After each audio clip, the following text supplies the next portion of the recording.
All the vocals in the background of this recording are those of Sally Olson and Ned Mills.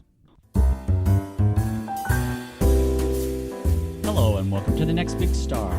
I'm your host, James Kelly, and my guests for today's show are Sally Olson and Ned Mills, and this is our premiere show, so thank you so much for being here today. Yeah, thanks for having us. All right. I'm going to get right to it. I'm going to ask our guests. I'm going to start with you, Sally. Can you give us a little bit of your background? Sure.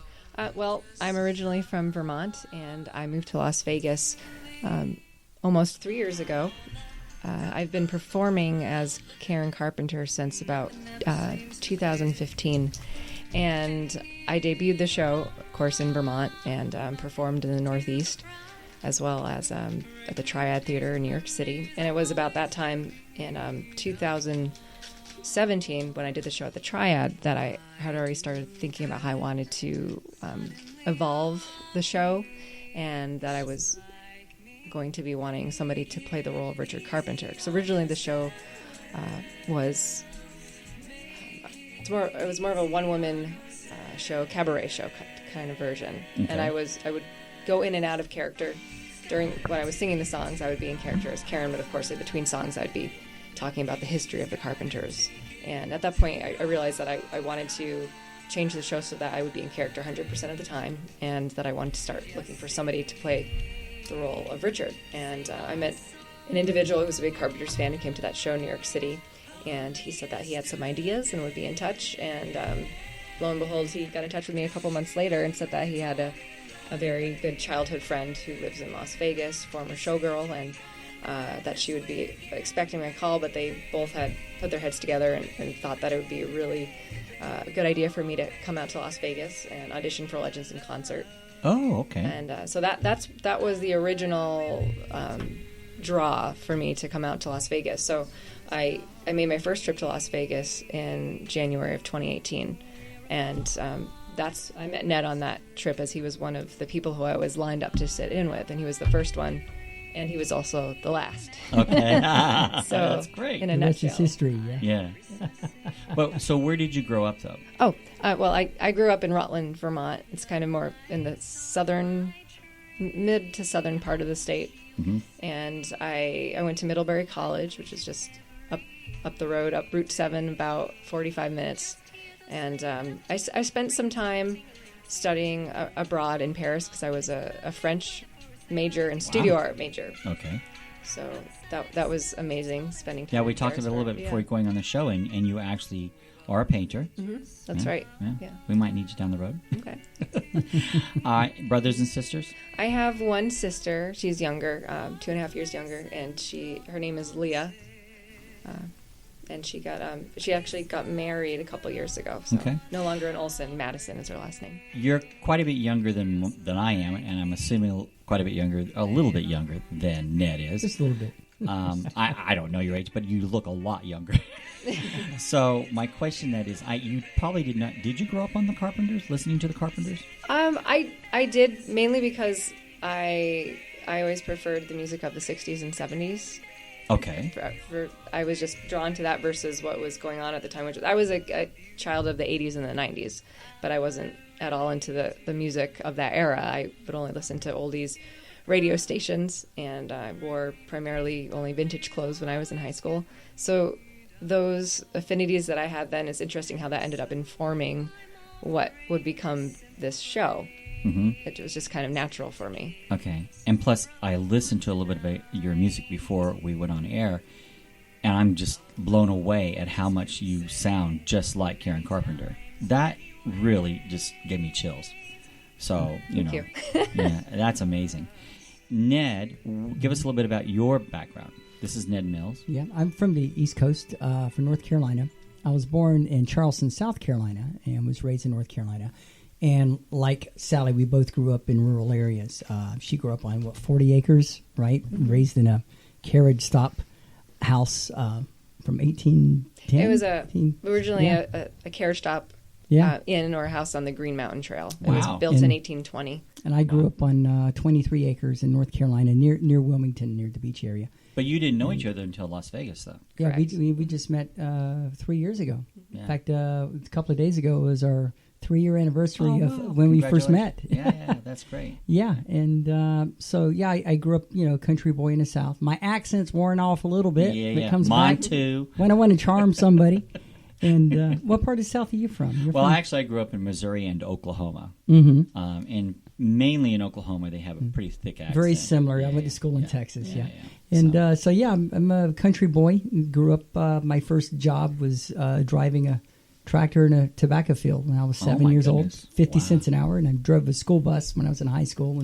Wow. But I've always been into music. It's kind of was pretty much established. So, what was your path getting to where you are now?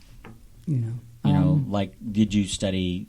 I know you said you've been into music. We talked a little bit again before we went on air, and you have a cousin who's created a Music program. is I think genetically was more on my mom's side of the family. Although my mother and father are both in heaven now, but they're both really talented with music. My grandmother was a silent movie pianist. She would watch the screen and play, to the silent films. And my cousin Ron Grant developed the world's first computer program to synchronize music and film, and got an Academy Award and an Emmy for it. And anyway, that I kind of wanted to follow along those lines. But since I was like 4 or 5 years old, my father he wasn't a professional musician, but he loved to play the piano at home. And I'm like, Daddy, I want to play. And so he would play something and give me a couple of little ditties to follow along with him. And he realized, hey, he's got a pretty good sense of rhythm. And they got me into piano lessons when I was in the second grade. And I was torn for many years between piano and trumpet. My grandfather handed down an old trumpet that my dad got me to play, and he said, "I'll give you $1 if you learn how to play My Country 'Tis of Thee." God Save the Queen. I went, okay. I don't want to learn the trumpet. I wanted my $1, Yeah. And I learned it, and I played both. I played trumpet in the marching band and concert band in high school. I continued to play piano, although I only took 4 years of lessons. And when I got to college, I was debating that I want to go into. I love mathematics, engineering, and music. And well, with music, you only have to count to 4. I was just making a joke, but so I decided to go into music. I was a trumpet major at East Carolina University for 2 years, and then I took the plunge and I went to North Texas State University in Denton, Texas, and did that for a couple of years. Took a year off, did cruise ships, saw the world. So did you know someone named Jackie Beer? She No. used to. She was booking people on the cruise ships. Yeah, no, it was a different agency, but I was starting out playing in a jazz trio. We went up to Alaska first, then we crossed into Japan. I decided to take a year away from college and then come back. And it was really interesting. I think the most fascinating part was China. I went to the Great Wall and saw that. And then China in 1986 was very different than it is today. Okay. It was bicycles everywhere, very few cars. Yeah. And it was really a thrill to see that. I did it for 7 months and finished in Australia, flew back home, and finished my last year of college. How did you end up in Las Vegas? So when I was kind of midlifing when I hit the ripe old age of 35, saying, what am I going to do with my life?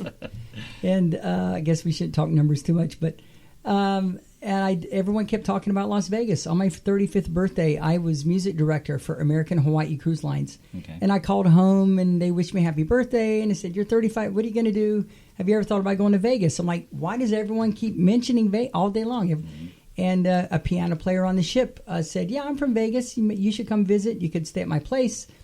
And so I did. And the rest is history. I got the bug, and I moved here 20 years ago, and I've been here ever since. Okay. So I know you came back from the East. You came from the East to Las Vegas, and you already had the idea of creating a tribute to the Carpenters, because I know you literally sound like Karen Carpenter. So when you met Ned, did it enter your mind, let's do this? Or I know you're going to do the tribute show, you said, with what was the show you were going to do? Well, the show that I had started doing was a tribute to the Carpenters, but the show was very different in the sense that it was... But without the Richard part of it. Yeah, it was a one-woman cabaret show. I would, sometimes have just a pianist or a pianist, bass and drums, but I wasn't in character. Okay. But although I would, okay. I would wear the hairstyles and the costumes, but I hadn't made that leap yet to being 100% character. I mean, there's no right or wrong. People do tribute shows in a variety of different ways. Right. But it didn't take me very long to get to the point that I realized I want to do this in character, and I want it to be totally authentic, and with that, I mean, it would require to have a Richard Carpenter. So I had been performing as Karen for almost 3 years before I met Ned, but shortly before I met him, I had already envisioned how I wanted the show to change, and that involved recreating their 1976 touring show. Okay. Because, in my opinion, and also became Ned's opinion too, that was the most entertaining part of their career. That's when they were at their zenith. There was a lot of variety. It wasn't them just doing ballad after ballad. It showcased Richard's classical chops, Karen's drum feature, a tribute to Spike Jones that they did a parody of "Close to You." Do you play drums? Mm-hmm. Oh my gosh! So Ned, I don't think there was such a thing as the Richard Carpenter tribute type thing. So how did you figure out that you two could work together on this? I think it kind of evolved. In fact, when we first met, she was wearing a Carpenters T-shirt, Okay. and she was known for that. And when we first met, we met at the Tap House. Yeah, 3 years ago. And first, it was we became a couple, and our common bond, of course, is music. And at the time, I was more of a gigging musician. I headlined with my own show called Piano Follies on cruise ships. I would fly out and do a show and come back. And I would say maybe 8 or 9 months into it, it kind of evolved. She would sit in with me on my gigs. I was performing a lot at the Rampart and Addison's Lounge, and come up here and do some songs. And we would do the Close to You and We've Only Just Begun and Superstar. And we got a call from an agent say, I have a call. How would you like to do a corporate event in California as a duo doing the Carpenters? And we're like, we've been talking about it. We'd been a guest on a variety show hinting at this. Let's go ahead and take the plunge. So we went to studio, and a lot of the stuff wasn't even published. I had to make the arrangements and record tracks and so forth. And we put it together, and so we debuted that October of. Well, actually, that was like a hybridized version of the old show with some of the new show. Yeah, and then a couple of months later, we kind of, without even the formal discussion, we both came to the same. We both came to the same conclusion that let's do a recreation. I was listening to their 1976 UK tour video. We saw it on YouTube. I'm like, wouldn't it be cool if we did this and that? And we kind of mutually came to the same conclusion at the same time. But did you think that you would fit the bill for Richard Carpenter, though, up to that point? At first not. First I was like, well, maybe I could help her with her career as Karen. Right. And, Richard's taller than me. We have technology called elevator shoes. And also, although I am a jazz pianist, I was very naive about the talent and the complexity of Richard Carpenter. He's probably one of the most underappreciated artists of the 20th century. People don't understand. The Carpenters would have been very much different without Richard. He's the one who put the arrangements together. Well, originally, Karen wasn't part of the band. Yeah, well, when they had their garage band originally, I think they brought her in one day, and very early trio. The earliest was the Richard Carpenter trio. And she'd play drums, and Wes Jacobs played jazz tuba, and they won the Hollywood Battle of the Bands back in I think 1965, 66. Mm-hmm. Yeah, and they started shopping around with their demo and what have you, and they ran into they approached Herb Alpert from A&M Records. He's the A of A&M Records, and he gave them a chance. And their debut album. They rechanged the cover. It was called Offering. It was called Offering, but the cover was not very flattering. and they repackaged it as Ticket to Ride. Yeah. Oh, okay. So, yeah. But their first breakout hit, of course, was Close to You. Mm-hmm. And We've Only Just Begun was a bank commercial, I believe, right? Yeah, it was for Crocker National Bank. Yeah. Richard happened to see the commercial, and he's like, wow, that would be a great song for us to do. And then he recognized Paul Williams' voice singing the song, and so we called Paul Williams up. He's like, "Please tell me that there's more verses to the song," and so there was. So we had noticed that happened. Of all the tributes out there with a lot of love and respect to them, we realized there was a niche that hadn't been filled of number one, having a Richard, which again I had very big shoes to fill, not only literally but musically. He's an accomplished classical pianist, jazz pianist. Had to learn the material, the hairstyle. I had to grow my hair a little longer and get the 70s haircut. Yeah. I usually do the spike. For those who know Zoe Bowie, that kind of style is what I used to do. And so it was a work in progress, and we took baby steps with it, and then we got the call to perform at the Carpenters' 50th anniversary reunion. Mm-hmm. That was April of 2019. So it's a young show, and we took the plunge and did it. I put the band together, we rehearsed, and now we have 3 versions. We still occasionally perform in a cabaret version of our show, particularly with COVID going on in smaller, intimate venues. But we love it when we bring in our talent, our guitarist and our sax player and our drummer. We were talking earlier, too, about how when I was growing up, the Carpenters were huge in the 70s and early 80s, and yet nobody wanted to admit they listened to the Carpenters. It's like, how did they sell 100 million albums if no one listened to them? So it was kind of interesting. That's what was really unique about Karen Carpenter's voice, too, is that she had just a soft, mellow voice, and it just melted you. I mean, and like you were saying earlier, Ned, even the macho guys didn't want to really pretend they wanted to listen to it, but they, it was because their girlfriends wanted them to hear it. Right. But we know that everyone really wanted to hear that music. So it's interesting to see people that would listen to Metallica and AC/DC, and then it quietly at night they're trying to not cry. Glass of wine, crying to Karen Carpenter. Right. Exactly. But the other thing about the Carpenters, too, is that not only did they have, all these beautiful, powerful ballads, some of them that Richard composed, and some of them he'd collaborate with great writers such as John Bettis. They were inspired a lot by Burt Bacharach and the Beatles, the Beach Boys. Bee Gees. And the Bee Gees. But also, after their early tours, they decided, what can we do to give this show a big shot in the arm, entertainment-wise and visually-wise?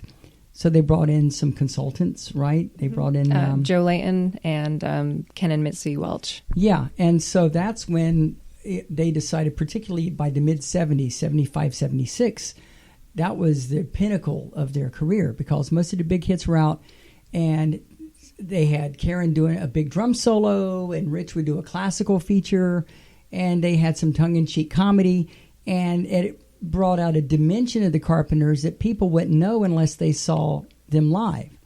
And so we pride ourselves on probably the only Carpenters tribute out there that brings that to the forefront. If anyone didn't have the opportunity of seeing them live, some of us were too young, the only chance to really capture that energy of their live performance abilities would be to see what we did. Mm-hmm. Well, I wasn't too young. Yeah. And I don't mind admitting it. Yeah. We have another guest here with us. You can see her on camera. You're not going to be able to see her on the audio I have to bring portion. her up a little bit. But who do we have here? Yeah. You want to introduce her? Yeah. Sure, this is Lola. Okay. She's tomorrow she'll be 7 months old. Oh yeah, that's right. It's her birthday, and she's a rescue. Yeah. Got her from Wagging Tail's Rescue here in Vegas. Cutie pie. She's a real cutie pie. Only 4 pounds. She fell in love with you in minutes before the show. Yeah. We'll have to do another type show where we can bring our doggies on. she loves people. Yeah, she is a cutie. So I want to go into a little bit, because when you played a little bit of I actually thought that you were just lip syncing to Karen Carpenter. I know that sounds stupid. You're doing a tribute band. No, I mean that's like the best compliment, actually. Yeah, but I'm thinking that cannot be you. Do you ever feel like there's some kind of spiritual connection? And because I do believe that. I believe that we all have some kind of energy out there, and it just, oh my gosh, it really did make me have chills. Yeah, I absolutely do, and it's like the path for me to end up doing the show was, I always call it really like it was a happy accident, because I didn't wake up one day and say, I want to do a tribute to the Carpenters. It was more of, I had started training professionally singing, and back in 2009, 2010, and then a few years later, I decided that I wanted to do a one-woman show because I had been auditioning for things, and some things I would get, others not. But it was more of not really being so as passionate about other people's projects, but I felt that if I could develop my own thing, then why not? And it would be my own. So when you took voice lessons, though, because you said you took vocal lessons. Did someone steer you in that direction? Like, did someone recognize that voice in you? I think it was around the time that it wasn't until I decided that I wanted to put together a woman show, and that it originally had no specific focus, that then we started reading through music, and at some point started reading through the Carpenters' music, and it was one of those aha moments. And yes, so it was the recognition that my voice had that quality. But did someone say to you, you sound just like Karen Carpenter? I mean, like, did you have a vocal coach or someone in the family saying, that's remarkable? Yeah, it was the vocal coach. Yeah, because we were looking at different possibilities of what this show would be. And then, of course, reading through the Carpenters' music, and yes, he recognized that my voice had that same vocal quality. And so that's what I decided to go with that. Yeah. And it was supposed It's a good thing you did. I know. It changed. It Because literally it's nice changed to my bring life. that back. Well, plus, it's really great when we can recognize. I represent authors as well, and I always have, when I do an event, I have a yearly event. We couldn't do it this year because of COVID, but aspects of writing. It's another show I have that salutes authors, and we always do a tribute to past authors. We keep their books going as well, and we actually sell their books at these events. So I'm one of those who believes that we have to keep the spirit going of someone. Not that they're going to go away by any means, because their albums still sell today. But it's just great to have someone here on planet Earth who can represent that. Yeah. That just reminds me, I kind of got off the topic there, but going back to if I have some personal or spiritual connection with Karen or the music, like I said, absolutely. And, early on I couldn't quite pinpoint it, except for the fact that I love the music. And the more research I did about the Carpenters and Karen, I felt that I really connected with her on a personal level. Just personality wise, and just some of her the struggles that she went through, I could really relate to that, and just had a really strong feeling of connection with her. But more interesting, later, it was after moving to Las Vegas, and after we launched the new version of the show. I think so. Yeah, shortly after we participated in the Carpenters' 50th anniversary, some of the people that we met there, who are basically Carpenters historians, if you will. This one gentleman named Chris May, he suggested that we might want to get in touch with a gentleman named Michael Lansing. And Michael Lansing was part of the Carpenters' entourage in 1976. Oh, wow. He was the guy who operated the reel-to-reel recorder on stage, and he was also Karen's personal assistant. And our first show of 2020, we were performing in Banning, California, and Michael Lansing lives in the area. So he attended our show, and ahead of time we asked him if he would do us the honor of being the reel-to-reel operator. Ned built a prop. Okay. So we recreate that moment in the 76 show, because that's exactly what Richard did. He would, in the beginning, conduct to a reel-to-reel recorder, kind of a tongue-in-cheek thing. For no orchestra, yeah. So Michael... That's cool. He did that, and it was just a really fun and surreal moment. But we've kept in touch with him, and we've had a lot of conversations with him. And one of the things that he's talked about is that he was very close to Karen. They were really close friends, and when she passed away, that morning, before he actually knew that she had passed away, he woke up.